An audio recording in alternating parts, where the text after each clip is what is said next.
মানুষকে অন্যায় থেকে অর্থাৎ পরের জমি, পরের জায়গা ইত্যাদি সমস্ত কিছু ভোগ্য ফল থেকে নামাজ মানুষকে ফিরাইয়া রাখে। নামাজ মানুষকে ফিরাইয়া রাখে, নামাজ মানুষকে ভালোর দিকে নেয়। জোরে বলেন সুবহানাল্লাহ।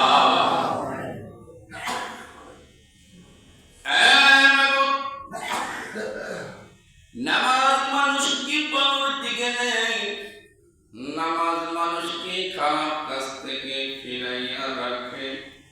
তুমি আল্লাহ ঘোষণা করেছো, তবে হ্যাঁ নামাজ পড়ার পরেও কেন তিনি মিথ্যা বলে, নামাজ পড়ার পরেও তিনি ঘুষ খায়, নামাজ পড়ার পরেও তিনি সুদ খায়, নামাজ পড়ার পরেও তিনি অন্যায় করে, নামাজ পড়ার পরেও তিনি পরের সম্পদে খায়, নামাজ পড়ার পরেও বিপদে গায়, নামাজ পড়ার পরেও যত অপরাধ আছে সব অপরাধ করে।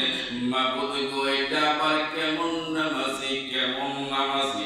এই নামাজ পড়ার পরে ওই সমস্ত কাজগুলো করার কারণ কি? আল্লাহ পাক বলেন বিসমিল্লাহির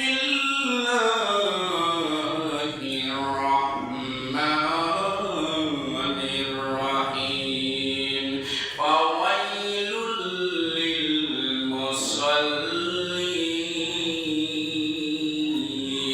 জোরে বলেন আল্লাহু আকবার। আমার আল্লাহ পাক বলে ওই বান্দা, ওই বান্দি নামাজ পড়ার পরে অন্যায় গুলো কেন করে জানি? কারণ হয়েছে নামাজের দিকে বেখেয়াল, নামাজের দিকে বেখেয়াল।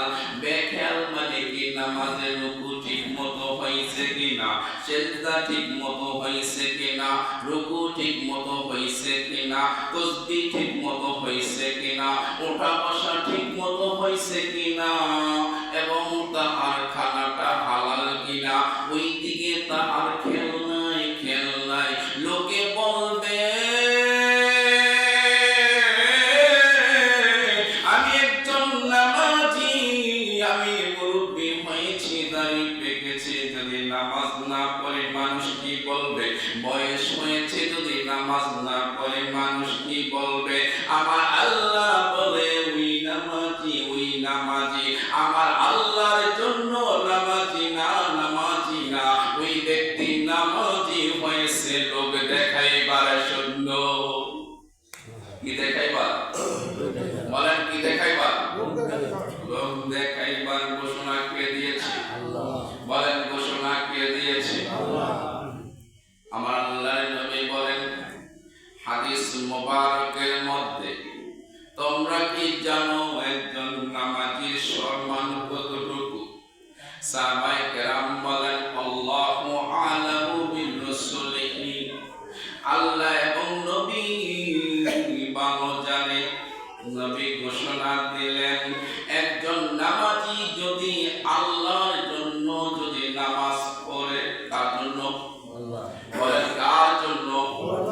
আল্লাহকে দেখাইবার জন্য, আল্লাহকে খুশি করাবার জন্য, আল্লাহকে যেভাবে খুশি হয়, যেভাবে রাজি হয়, ওই দিকে যদি একজন নামাজি যদি নামাজ পড়ে, আমার আল্লাহ নবী বলে ওই ব্যক্তি তোমার ঘরের সামনে যদি একটা কূপ থাকে, অথবা একটা পুষ্করিণী থাকে, অথবা যদি একটা পানির নহর থাকে, ওই নহরটার ভিতরে, কূপের ভিতরে দৈনিক যদি 5 বার যদি তুমি গোসল করো, তাহলে তোমার শরীরে কোনো ময়লা থাকবে নি, ময়লা থাকবে নি।